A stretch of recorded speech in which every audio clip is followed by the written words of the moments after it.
The discovery was made by two Ukrainian soldiers staring wide-eyed at their laptop screens, set up in the trunk of their SUV. They sat on a makeshift bench, the large plastic case for their drone. What they were looking at was some 25 miles away, deep into Russian-occupied Ukrainian territory. It was a Russian artillery battery positioned in a thin slice of tree line. The drone operator, Leonid Slobodian, started counting out loud as he zoomed in and took screenshots of the findings. He saw at least 5 guns, trucks that probably carried ammunition inside, and counter-battery radar. This was what the Ukrainian military calls a fat target.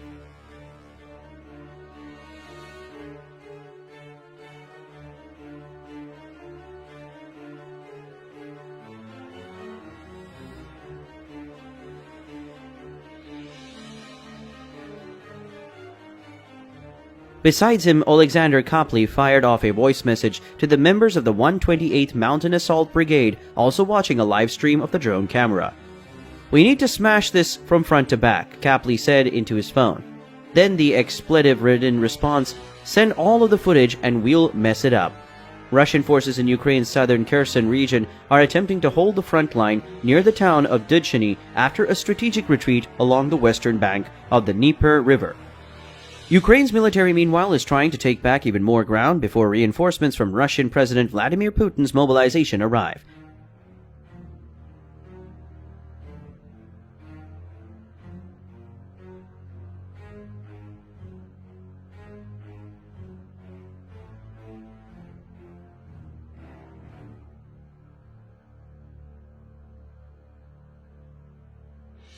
The Falcon unit of the Kryvyi Rih Territorial Defense Forces on Thursday allowed Washington Post journalists a rare look at a day of battle where, through the lens of their Ukrainian-made Leleka 100 drone, which looks like a small gray plane.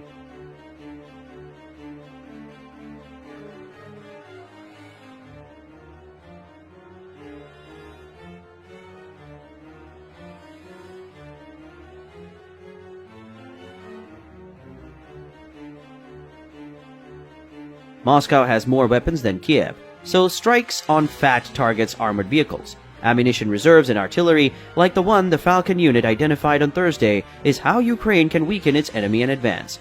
In the Kherson region, where the terrain is flat with wide-open fields, hiding that sort of equipment from reconnaissance drones is a challenge for each side, one that will only increase as the leaves fall and winter arrives.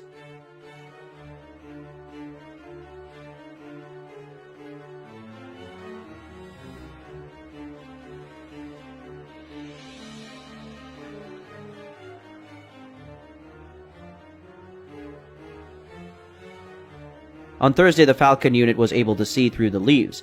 It located the Russian artillery battery, helped Ukraine's own artillery target it, and then watched as a part of it was destroyed.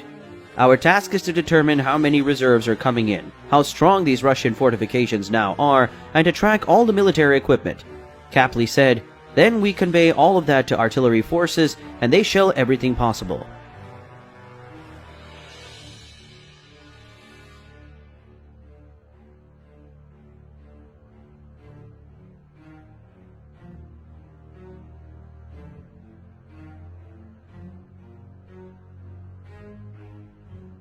Russian forces are now massing near the town of Milov, Kapli said, to defend their stronghold in the occupied town of Nova Kakhovka on the opposite bank of the river. There, Moscow has seized a hydroelectric power plant that controls a vital water supply to Crimea, which Russia illegally annexed in 2014. The artillery battery the Falcon unit spotted was near the neighboring village of Chervonyi Yar.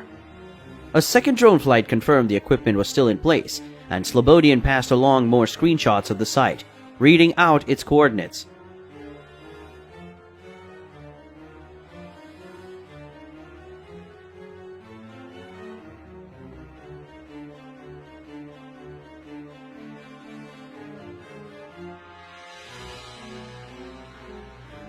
Neither he, Kapli, nor most of the rest of their unit had any combat experience before Russia's full-scale invasion.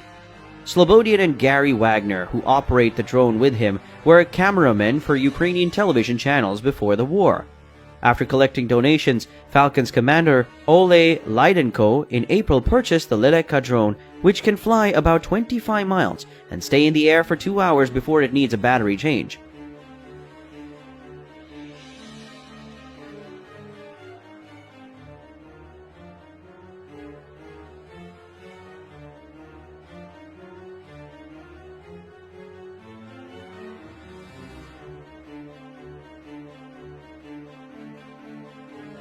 Sometimes the 128th Brigade ask for Falcon to check certain locations or to follow a Russian column of tanks to see where they go.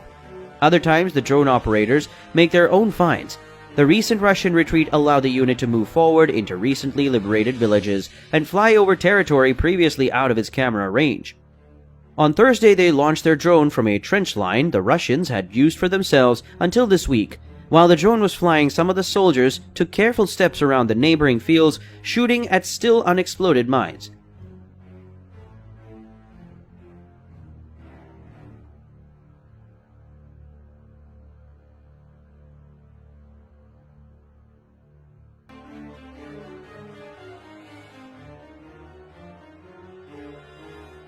During one of the Leleka's flights, they noticed on the screen a second, longer trench line nearby.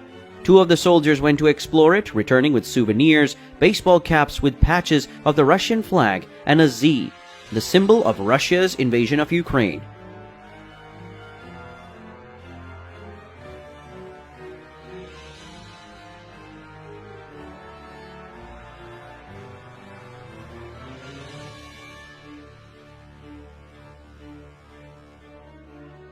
The retreating Russians left crates of pear juice behind, which the unit's members had been drinking with smirks on their faces. With the help of a Starlink satellite internet system, they worked from 8 a.m. until sunset. Around 2:45 p.m., they launched the drone for its penultimate flight of the day. Within minutes, they spotted smoke on the horizon near where they identified the enemy artillery battery for the 128th Brigade.